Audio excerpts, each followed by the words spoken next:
स्वागत है आप सभी का आपके हमारे चैनल अकमल खान में। आज हम पढ़ने जा रहे हैं गद्य साहित्य का विकास और इस पर जो प्रश्न है हमारा अति लघु उत्तरीय प्रश्न है। इससे पहले हमने बहुविकल्पीय प्रश्न आपका कवर कर लिया है। यदि आपने वीडियो नहीं देखा है तो प्लीज़ चैनल को सब्सक्राइब करिए और वीडियो देख लीजिए। देखिए, आज हम पढ़ेंगे टॉप 20 क्वेश्चन आपका अति लघु उत्तरीय प्रश्न में से, जो कि आपका पूछा जाता है आपके एग्जाम में। तो एक एक करके शुरू करते हैं। देखिए, हमारा पहला प्रश्न गद्य से है कि गद्य और पद्य का अंतर बताइए दो पंक्तियों में। तो हमारा उत्तर जो होगा ये क्या होगा? वाक्यबद्ध विचारात्मक रचना को गद्य कहते हैं। वाक्यबद्ध विचारात्मक जो विचार से लिखा जाता है ऐसी रचना को क्या कहते हैं? गद्य। दैनिक जीवन की बोलचाल में गद्य का ही प्रयोग होता है। हम लोग बोलचाल में गद्य का ही प्रयोग करते हैं। जबकि छंदबद्ध भावपूर्ण तथा गेय रचनाएं पद्य कहलाती हैं। किसी चीज का अर्थ निकले, जैसे कि आपका कोयल कोकिला होता है, मतलब कि जिस चीज का अर्थ निकाल कर उसे बोला जाए उसे पद्य कहते हैं। और जो हम लोग यूज करते हैं नॉर्मली जीवन में ये गद्य ही होता है। ये थे अंतर। अब देखिए, दूसरा आपका प्रश्न है कि हिंदी की 8 बोलियां कौन कौन सी हैं। हिंदी की 8 बोलियों को आपको बताना है। इसमें जो आपका पहला बोली है ब्रज भाषा, ये सबसे पुराना है। ब्रज, अवधी, बुंदेली, बघेली और छत्तीसगढ़ी, हरियाणवी, कन्नौजगढ़ी या फिर आपकी खड़ी बोली जो हम लोग बोलते हैं उत्तर प्रदेश में, ये खड़ी बोली होती है। तो ये 8 थे आपके बोलियां जो कि बोली जाती हैं हिंदी की। अब देखिए, आपका जो अगला प्रश्न है कि हिंदी गद्य के प्राचीनतम प्रयोग किन भाषाओं में मिलते हैं। तो हिंदी गद्य के प्राचीनतम प्रयोग राजस्थानी और ब्रज भाषा में मिलते हैं। इसमें आपका क्वेश्चन कहता है हिंदी गद्य के प्राचीनतम प्रयोग किन भाषाओं में मिलते हैं। तो जो आपका आंसर है वो क्या है? हिंदी गद्य के प्राचीनतम प्रयोग राजस्थानी और ब्रज भाषा में मिलते हैं। आपका अगला प्रश्न यानी कि चौथा नंबर का प्रश्न है कि प्राचीन ब्रज भाषा गद्य की 2 रचनाओं के नाम लिखना है आपको। तो गोकुलनाथ कृत 84 वैष्णव की वार्ता और जो आपका है वैकुंठमणि कृत अगहन महात्म्य प्राचीन ब्रज भाषा की गद्य रचनाएं हैं। इसी क्रम में जो आपका अगला प्रश्न है कि खड़ी बोली की प्रथम प्रामाणिक रचना तथा उनके लेखक का नाम बताइए। या फिर खड़ी बोली गद्य की प्रमाणिक रचनाएं कब से प्राप्त हुई। तो आपका जो आंसर है वो है गोरा बादल की कथा। इसके लेखक कौन थे? जटमल। और समय सन 1623 ईस्वी 17वीं शताब्दी से। तो ये आपका आंसर था। खड़ी बोली की प्रथम प्रमाणिक जो रचना थी ये थी गोरा बादल की कथा और इनके लेखक कौन थे? जटमल। सन 1623 में यानी 17वीं शताब्दी से ये शुरू हुआ था। अब चलते हैं अगले प्रश्न की तरफ। हमारा अगला प्रश्न है कि खड़ी बोली गद्य की सबसे प्राचीन रचना कौन सी है। खड़ी बोली गद्य की सबसे प्राचीन रचना कौन सी है? आपका आंसर है खड़ी बोली गद्य की सबसे प्राचीन रचना कवि गंग द्वारा रचित छंद्रबंद बंद की महिमा है। छंद्रबंद बनने की महिमा है आपका ये आंसर है। अब देखिए, अगले प्रश्न की तरफ बढ़ते हैं। हमारा अगला प्रश्न है कि खड़ी बोली गद्य के 2 प्रारंभिक उन्याकों के नाम लिखिए। तो खड़ी बोली के 2 प्रारंभिक उन्याक कौन कौन से हैं? सदल मिश्र तथा पंडित लल्लूलाल। ये आपका आंसर है। चलिए बढ़ते हैं अगले प्रश्न की तरफ। हमारा अगला प्रश्न है कि भारतेंदु युग से पूर्व हिंदी गद्य के 4 प्रवर्तकों के नाम लिखिए और उनकी एक एक रचनाएं लिखिए, उनकी रचनाओं के नाम लिखिए। या फिर आपका पूछा गया है प्रश्न कलकत्ता में स्थित जो फोर्ट विलियम कॉलेज की 2 हिंदी शिक्षकों के नाम लिखिए जिन्हें खड़ी बोली गद्य का प्रारंभिक उन्नायक माना जाता है। तो इसी क्रम में आपके क्वेश्चंस हैं। अब देखिए इसका आंसर क्या होता है। आंसर क्या है आपका? भारतेंदु से पूर्व हिंदी गद्य के 4 प्रवर्तकों के नाम इंशाअल्लाह खां जिन्होंने लिखा रानी केत की कहानी, सदा सुखलाल, सुख सागर, लल्लूलाल, प्रेम सागर, सतल मिश्र और क्या आपके नासिकेतोपाख्यान। देखिए, इनमें सदल मिश्र तथा लल्लूलाल कलकत्ता के फोर्ट विलियम कॉलेज में अध्यापक थे। या अगला प्रश्न है कि भारतेंदु युग से पूर्व किन्हीं 2 राजाओं के नाम लिखना है आपको जो कि हिंदी गद्य के निर्माण में योगदान दिए थे। चलिए बढ़ते हैं अपने उत्तर की तरफ। हमारा उत्तर है भारतेंदु युग से पूर्व राजा शिव प्रकाश सितारे हिंद ने अरबी फारसी मिश्रित हिंदी लिखकर तथा राजा लक्ष्मण सिंह ने संस्कृत मिश्रित खड़ी बोली को अपनाकर हिंदी गद्य के निर्माण में योगदान दिया।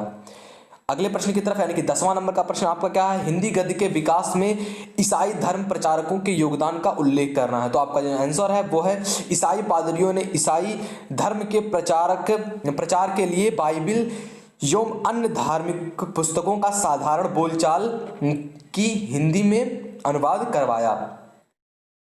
अब देखिए आपका अगला प्रश्न है कि भारतीय जागरण को देशव्यापी बनाने में किन संस्थानों ने योगदान दिया। आपका आंसर है आर्य समाज, प्रार्थना समाज, ब्रह्म समाज, रामकृष्ण मिशन एवं थियोसोफिकल सोसाइटी। इसी क्रम में जो आपका अगला प्रश्न है कि मुंशी सदासुखलाल जो है कि भाषा की विशेषताएं आपको बताना है। तो आपका जो आंसर है पहला इनका कि भाषा में स्पष्टता अधिक है तथा वाक्य रचना पर फारसी शैली का प्रभाव। विशेषताएं हैं, स्पष्टता इनकी अधिक है और वाक्य रचना पर फारसी शैली का प्रभाव भी है। इसी क्रम में जो आपका अगला प्रश्न है कि भारतेंदु युग के किन्हीं दो लेखकों की दो दो कृतियों पर संक्षिप्त विवरण दीजिए, का संक्षिप्त विवरण दीजिए। तो जो आपका आंसर है पहला भारतेंदु हरिश्चंद्र आपके हैं, वैदिक हिंसा न भवती तथा अकबर और औरंगजेब। इसी क्रम में जो आपके दूसरे हैं यह है प्रताप नारायण मिश्र, इन्होंने क्या लिखा, हटी हम्मीर तथा देसी कपड़ा। अगला प्रश्न है कि भारतेंदु के समकालीन या भारतेंदु युग के 4 गद्य लेखकों के नाम बताइए। आपको गद्य लेखक के नाम बताने हैं। आपका पहला है गद्य लेखक में कि पंडित बालकृष्ण भट्ट, प्रताप नारायण मिश्र, किशोरीलाल गोस्वामी, लाला श्रीनिवास दास। ये आपके 4 थे भारतेंदु युग के समकालीन तथा भारतेंदु युग के 4 जो गद्य लेखक हैं। अब देखिए इसी क्रम में जो आपका अगला प्रश्न है कि खड़ी बोली गद्य का व्यवस्थित विकास कब हुआ, या फिर आपका हिंदी गद्य का विकास कब हुआ। ये आपका इंपॉर्टेंट क्वेश्चन है। तो ये भारतेंदु युग में खड़ी बोली गद्य का व्यवस्थित विकास हुआ। भारतेंदु युग में इसका गद्य का विकास हुआ था, क्योंकि आपने ऊपर देखा अभी कि इतने अच्छे अच्छे लेखक प्रताप नारायण मिश्र, पंडित बालकृष्ण भट्ट, किशोरीलाल गोस्वामी जैसे गद्य लेखक शामिल थे इसमें। अब देखिए 16वां जो नंबर का आपका प्रश्न है कि भारतेंदु युग की 2 पत्रिकाओं तथा उनके संपादकों के नाम आपको लिखने हैं, या फिर भारतेंदु युग की 2 प्रसिद्ध पत्रिकाओं के नाम लिखने हैं। तो आप देखिए लेखक कौन कौन से हैं। प्रताप नारायण मिश्र जिन्होंने क्या लिखा, ब्राह्मण, और दूसरे आपके हैं बालकृष्ण भट्ट जिन्होंने लिखा हिंदी प्रदीप।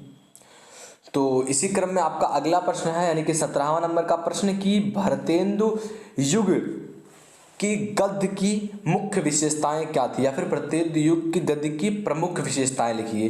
तो इसी क्रम में जो आपका आंसर है वो है भारतेंदु युग का गद्य सरल सरस है, इससे मुहावरों और लोकोक्तियों का अधिक प्रयोग हुआ। इनमें तत्सम शब्दों का के साथ साथ उर्दू, फारसी एवं अंग्रेजी के शब्द भी प्रयोग हुए।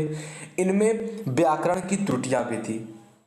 देखिए आपका जो अगला है 18वां नंबर का प्रश्न, ये क्या कह रहा है कि भारतेंदु युग के किन गद्य विधाओं का विकास हुआ। भारतेंदु युग में किन गद्य विधाओं का विकास हुआ। तो आपका आंसर है भारतेंदु युग में नाटक, कहानी, उपन्यास एवं निबंध गद्य विधाओं का विकास हुआ। अगर भारतेंदु युग में कौन कौन सी गद्य विधाओं का विकास हुआ, तो नाटक, कहानी, उपन्यास और निबंध गद्य विधाओं का विकास हुआ। इसी क्रम में जो आपका अगला प्रश्न है कि 19वां नंबर का प्रश्न है आपका कि हिंदी खड़ी बोली गद्य साहित्य के विकास में भारतेंदु हरिश्चंद्र का योगदान बताइए। तो आपका आंसर है कि भारतेंदु हरिश्चंद्र ने लोक प्रचलित शब्दावली, कहावतों, लोकोक्तियों और मुहावरों के प्रभावपूर्ण प्रयोगों से अपनी भाषा को अधिकाधिक सशक्त एवं सजीव बनाया तथा नाटक, कहानी, निबंध अनेक गद्य विधाओं में रचनाएं की। इसलिए इन्हें हिंदी खड़ी बोली गद्य का जनक भी माना जाता है। भारतेंदु हरिश्चंद्र को हिंदी गद्य का जनक भी माना जाता है, खड़ी बोली का जनक भी माना जाता है इन्हें, आप जानते होंगे। अब देखिए आपका जो अगला प्रश्न यानी कि 20वां नंबर का प्रश्न और आखिरी प्रश्न है कि द्विवेदी युग के 2 प्रमुख लेखकों तथा उनकी एक एक रचनाओं के नाम आपको लिखने हैं। आपका आंसर है बापू श्याम सुंदर दास जिन्होंने क्या लिखा, साहित्योलोचन। ये आपका आंसर है। साहित्योलोचन लिखने वाले कौन है, बापू श्याम सुंदर दास। इसी क्रम में जो आपके दूसरे लेखक हैं आचार्य महाबली प्रसाद द्विवेदी जिन्होंने क्या लिखा, रसज्ञ और रंजन। दोस्तों आपके टॉप 20 क्वेश्चन आपका गद्य के विकास से प्रश्न जो अति लघु उत्तरीय थे। यदि वीडियो पसंद आया हो तो लाइक करें, और आप चाहते हैं कि इसका और भी आगे का पार्ट बने और भी आपकी हिंदी के आए जो कि आपके एग्जाम के लिए इंपॉर्टेंट है, तो प्लीज़ चैनल को सब्सक्राइब करिए और बेल आइकन को हिट करिए। मिलते हैं आपसे अगली वीडियो में, तब तक के लिए जय हिंद, जय भारत।